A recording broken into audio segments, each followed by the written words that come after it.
biting each other's lip and then blood was coming out and they were tasting the blood. It was weird. This one broke me. Wait, let me think about that a little bit more. You think I want to read a book about a duppy? In 2025, I read 63 books. Yeah, I can't believe it. The most books I've ever read. But here's the thing, not every one of those deserves being remembered. So today I'm only talking about the ones that I rated 4 stars and above, and I'll be ranking them to see whether or not I was actually being too generous with and which ones I need to reread immediately. So yeah, I have my laptop with me and we have 5 tiers. We have Take My Money Again. These are the books that I would 100% read again. The ones that basically are part of my personality now. It still holds up, as it literally says. Like, it's still a good read. I definitely recommend it. It was cute. In the moment, I was excited. I was happy. I might have been influenced, but like sometimes you hear so many people saying such good things about it. Second guess yourself and just go along with the hype. Hopefully I don't have any of those. I like to believe I don't have too much of the herd mentality, but I probably do too much. And I also have What Was I Thinking? Honestly, I don't think I'm gonna have any in this category, but we're gonna see. There might be one that shocks me. Like, how are we gonna go about this? Do I just pick at random whichever one sparks at me? Oh my god, yeah. Reminders of him. This one killed me. Okay, still holds up. But that one still holds up. It still makes my eyes water to this day thinking about it. So heartbreaking. Follows a woman who gets back from prison from like a tragic incident that happened, then tries to reconnect with her child, 4-year-old, that she got like obviously taken away from because she went to prison. At some point I would definitely reread it, probably an audiobook again. I forgot to screen record the page, guys. No, I just took a screenshot of the page. Before I let go, I'm gonna tell you right now, oh my god, I think about this book often. If there was a category called This Is Part of My Personality, the way him and, oh I hate that I forgot her name, but the way they just had this chemistry in the air. They were so mature, guys, but the story for me was still very entertaining, and I liked seeing her try and like navigate dating and stuff outside of like just coming out fresh divorce. It's so beautiful. I definitely will be rereading it. Let's just start with the one at the front of the list, and that's Crying in H Mart. This one broke me, I'm not gonna lie. I think I'm gonna say it holds up. It still holds up. He follows a mom and a daughter. So she finds out her mom has cancer, and you follow their relationship and their bond through like Korean food and how, you know, cooking staple meals and stuff was like a big part of their life. It was so painful. It was the most beautiful, emotional, painful book I've ever read. Like, everything, I definitely recommend it. It still holds up. It definitely still holds up. Iron Flame. This is a fantasy sequel. It's the second book in the 4th wing, or the Imperial. I don't know. I don't know if I want to put it hold up or it can Take My Money Again, because I've literally reread it, so that means it does classify as a book that I would reread. And since rereading it, it's actually bumped up a little bit more in my star ratings. The book is juicy. If you lock in, there's so much happening in Iron Flame, you will not get bored, even considering how thick that book is. So we're gonna put that in to Take My Money Again, and I can't wait for Onyx Storm now that I finally remember how that book ends. I mean, am I gonna need the bottom options? I doubt it. I think so far we're learning that my ratings are still standing, you know what I mean? I think I'm gonna do Scarred. It was cute, or maybe it would have been, oh, I don't think I was influenced on this one. I think the storyline was actually really good. It was definitely not cute. It made me feel very uncomfortable reading Scarred. Their love scenes were a bit too much for me. I remember they were like biting each other's lip and then blood was coming out and they were tasting the blood. Oh my god, you for real? It was weird. It was too weird. No, you for fake. No, you for real. Scarred is basically a fractured fairy tale. It follows like the Lion King, but you follow Scarred and he gets the girl in the end. The whole thing was chaotic, but at the same time, I think for dark romance it did exactly what it was supposed to do, which is why I did rate it a 4-star, because like, and there was a lot of plot in the story which surprised me, because obviously dark romance tends to be on the very spicy side, but this one still had like a good amount of plot, so I like that about it. So I feel like I'm gonna put it in It Was Cute. I don't think it still holds up. I think if I read it again today, considering I just read one of my favorite dark romances ever now, which is Calpone now, I feel like I wouldn't put it in like God tier or anything. It was a cute book, helped me get into my dark romance bag. Okay, let's get a quick energy boost. Let's talk about Ride With Me. I'm putting in that 100% in Take My Money Again, and we'll also do Cross the Line. I think Cross the Line is gonna go and still holds up. Ride With Me is another book that follows a guy that was obsessed, and like he kept calling him his wife in the book, and it was the cutest thing ever. It was killing me. I just loved it so much. You know, it's so crazy. In real life, I can't stand when guys try to call me their wife before we're actually on that level, but in the books, it's the cutest thing ever. So Ride With Me basically follows like an accidental marriage. So we have these two couples that are in Vegas. She and her fiance basically broke up. I think he even left her at the altar, one of the two. So she wasn't supposed to be at this bachelorette party. She was supposed to be on her honeymoon. However, the marriage fell through, so she's here, she's pissed, she's annoyed. She meets this guy who happens to be the F1 driver, and she doesn't know that, I don't think. She's just flirting with him, and she kind of feels like a spark again. Like, she's like, not spark with him, but like in herself internally, she's like, you know, I remember the girl that I was, and I like it. So she kind of leans into it. They end up getting drunk and married basically in Vegas. 100% is on the top of the list. It's gonna get reread very soon. Cross the Line was one of the books that made me scream at the characters. I can't believe the slow burn in that book. If you like slow burn, that's a book for you. Nothing happens for so long, and I promise you I screamed at the characters,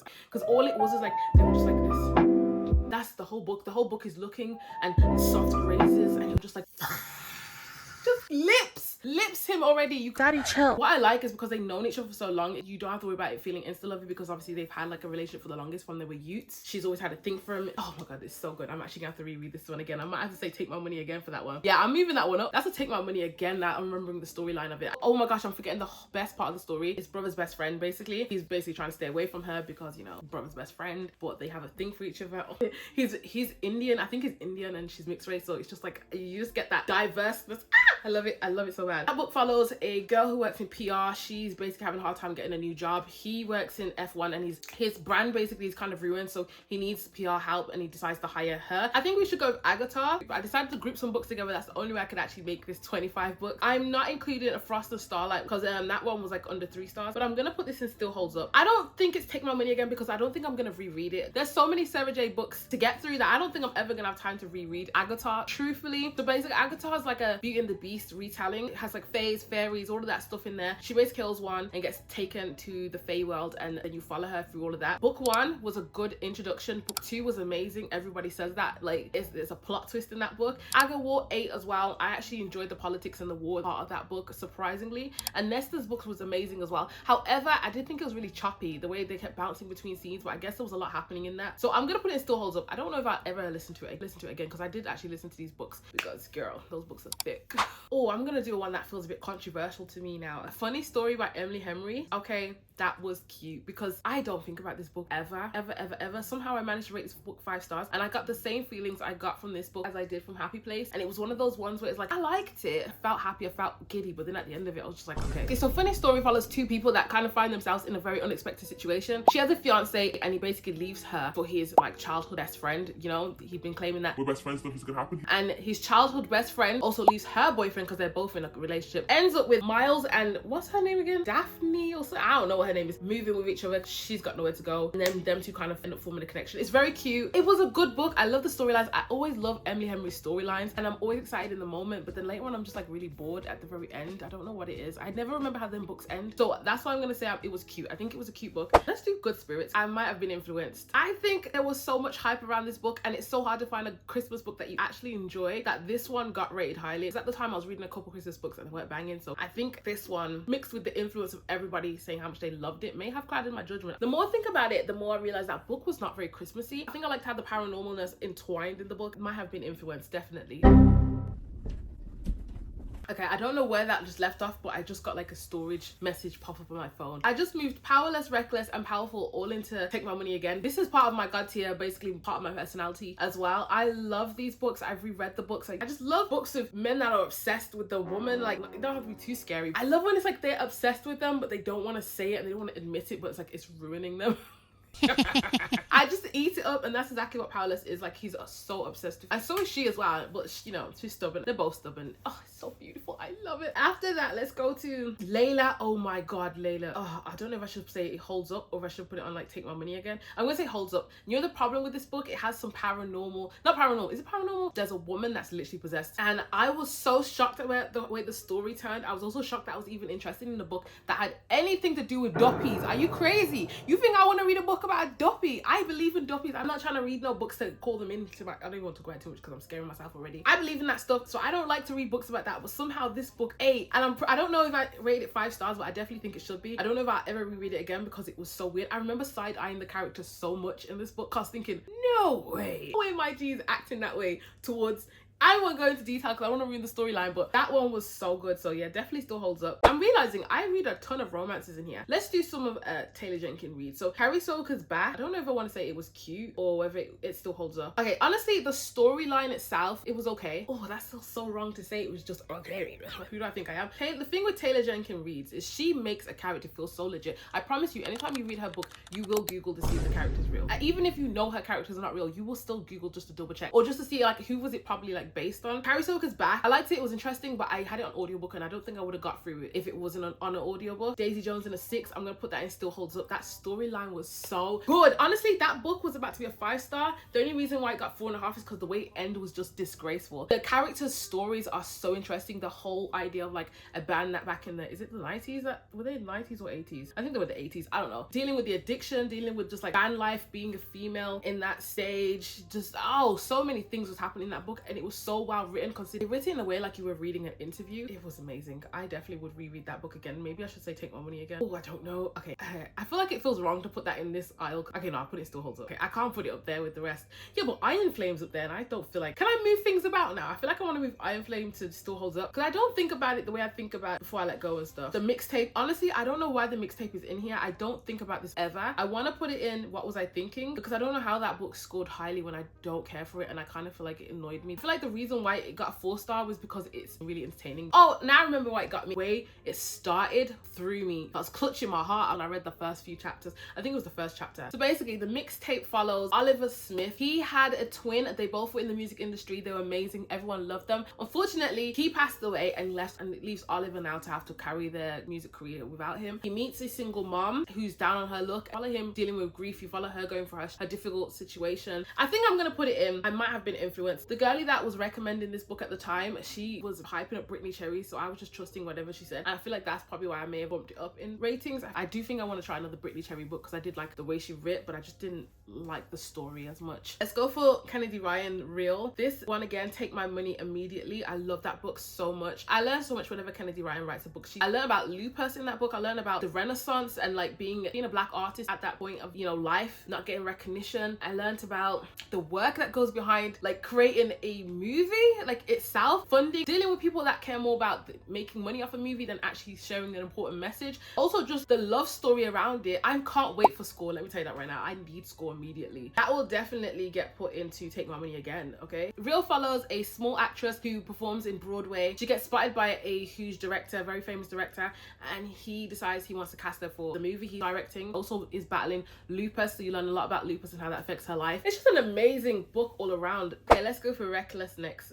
Elsie Silver. This one still holds up. Theo is my favorite book baby daddy ever. I want to reread this book so bad. That is going in Take My Money again. I loved their relationship. I have a thing for characters that kind of pick on each other and end up getting together. I enjoy it way more than just like this huge infatuation and love and like treating you super sweet at the beginning. I like when it's a little bit like a dissing back and forth, like that little friendly banter before it turns into something. And this is the book that has a surprise pregnancy. Personally, I don't really care about surprise pregnancies. I've experienced that in my life, so I feel like it's very valid in a book. It follows Winter, who's fleeing a toxic marriage that she was in, and she moves back home with her sister. Then she meets Theo, who is a bull rider, and obviously he's got a lot of cheek and energy. I think there's actually age gap as well. He's slightly younger than she is. Definitely recommend reading that one, or just reading the whole Chestnut Spring series if you haven't got to it yet. Lights Out. Oh, where do I want to put Lights Out? I want to say Still Holds Up, or maybe it was just cute. Oh, it's so difficult. Let's tell you what the book follows about and if it rekindles anything in me. So Lights Out basically follows a trauma nurse named Ali, I think, and a guy that works in cybersecurity. He doubles as a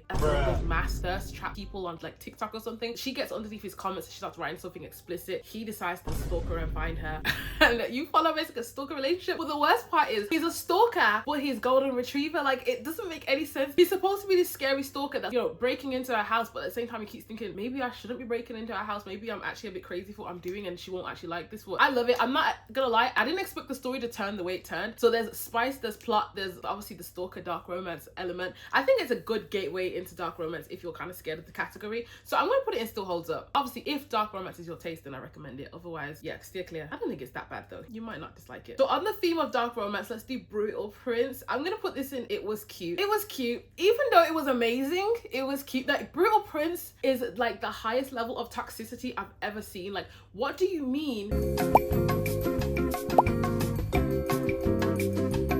And then after all of that, you guys go and are you crazy? The book was so entertaining and it was so chaotic and I couldn't believe what I was reading. I was so entertained. I think I rated this 4.5 stars. I still stick by it. Obviously, I don't want to hear no judgment. It's dark romance. So that's exactly what's supposed to happen. It's meant to be questionable, a little weird. It follows two mafia gangs. They've been beefing for a long time and they decide to basically reunite and like come together by marrying their only daughter and marrying their only son together. They decide to have an arranged forced marriage basically of the two to clear the beef. Obviously, they don't want to get married to each other. They practically hate each other and you basically follow that. It's so crazy. It's such a spicy book as well. I think it was a really good book, to be honest. I definitely would recommend that one too if you're into dark romance. Let's do something a little bit more sweet. Like, let's do The Kissing Quadrant. I'm gonna say this one still holds up. I'm also gonna say The Heart Principle. These two books were so cute. I don't care what anyone says. You could never make me hate the characters from The Kissing Quadrant or from The Heart Principle. Firstly, let's talk about The Kissing Quadrant. I can't even understand how that book would even manage to be cute because it literally follows like basically a guy that's a prostitute or what is he? I don't even remember what he is. And a girl that has autism and she wants to explore. She hires like a male escort to teach her about sex and like romance, and it should not have been as cute as that book was. I don't understand how they managed to make them two characters so cute. She obviously has autism and he's so attentive to the fact that she has it. He helps her navigate a lot of stuff in her life. So cute! It shouldn't have been as cute as it would, but I ate that book up. And then we have The Heart Principle, which was so much more than just like a spicy romance. They were dealing with like a sick parent, grief, learning to stand up for herself. There was so much in that book that I wasn't expecting to be in there. I definitely recommend it. Basically, you follow The Heart Principle, which follows a woman. She's kind of experiencing burnout. She's got a lot going on her plate, and she also has a boyfriend at the time, and he turns around to her and says he wants an open relationship. And because she can't stand up for herself, she's like, you know what, okay, then fine, we'll have an open relationship. So because they have this open relationship, she decides she's gonna start dating too. She meets this guy on a dating app. He's also in a little bit of a weird position because he's like, he had a health issue that he's a bit shy about. It's just so cute. Let's go to The Full Risk. This one is a surprising one for me because this book is the queen of the insta love trope, and I don't understand how I managed to rate this book so highly, but I think it was exactly what I needed when I picked it up. The first book I ever read by Abby Jimenez, and I was shocked by what she could do with so little pages that I was like, okay, I might have to bump this author up as like, you know, start reading her stuff now. It follows two neighbors that get stuck on the top floor. Something happens to the stairs, I don't know, but he's into her, she's into him, but she's not trying to date anyone. And he basically makes their situation where they're stuck on their floor for a while so romantic and cute. I'm definitely gonna put this in oh, I don't know if it still holds up or if it was just cute. I think I'm gonna have to put it in that was cute. The Housemaid. I want to say The Housemaid is a take my money again. This is the first Freedom McFadden book that I read where I legit recommend to everybody, especially if you're new to reading and you just want to get into it. This is the book that I actually made my sister listen to, and she couldn't put the book down, and she's not even a reader. Like, next one, because my battery's gonna die, we got Beautiful Broken Love. I'm gonna put this in Still Holds Up. That book had me feeling emotions about things I shouldn't have emotions for, because I don't know what it feels like to lose a husband, but that book was making me feel like the biggest, deepest heartbreak when she explained exactly how it went down when he passed away. Beautiful Broken Love basically follows a woman who is navigating life after the death of her husband. This is her person that she thought she was gonna be with forever. This big NFL player, I believe he is, or basketball player, one of the two, I don't know. I don't even know that's the same sport, who knows. He has some trauma as well in his life, and you kind of unpack it, and it's meant to be this cute relationship. And I say meant to be because I still hate on the guy. Honestly, I still don't like the guy in the book. I feel like she could have done way better. He was giving me F-boy vibes. I don't care for guys that treat women badly until they meet their one. Like, just treat people properly. Just treat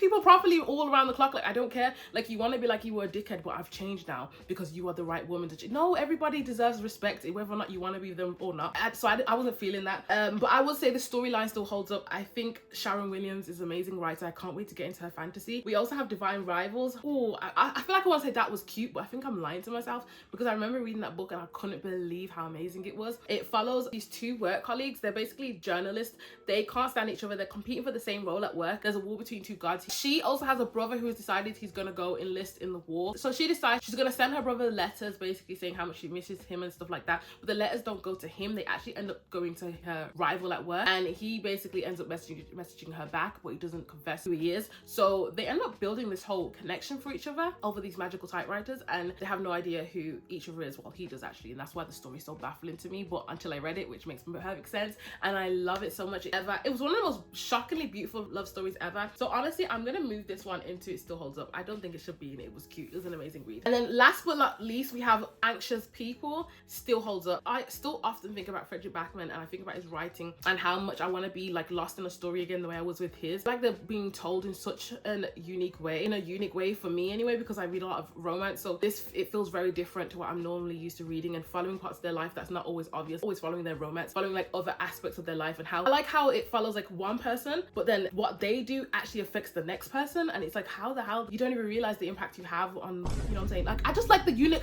I don't even know how to explain it. It's like, you just think you're a normal person going on about your day, but you don't realize how much you're connected to the next person. At least that's my takeaway from his books. How many of these books have I read? I read 2 of his books, but it's just like amazing, and seeing how like you can change somebody's life so easily just by doing like one thing. And I don't even feel like I don't even think he actually says that in the book, but that's my takeaway every time I read a Frederick Backman book. That's all the books I rated above 4.5 stars in 2025. Guess I didn't need anything to go in what was I thinking, because clearly I was thinking clearly. Yeah, I still think I agree with my ratings. Even the ones that are rated below average, I still feel like they're still good books, and I still definitely recommend them. So if you agree with my ratings, then you definitely need to subscribe, because I'm obviously the girl you need to be watching, you know what I mean? If you don't, comment down below and tell me why. Anyway, I love having discussions about books all day out. Anyway, thank you so much for watching. I hope you enjoyed this video. See you in the next one. Like, comment, subscribe, all of those things. If you got to this point, comment this emoji here. I'll see you guys in the next one.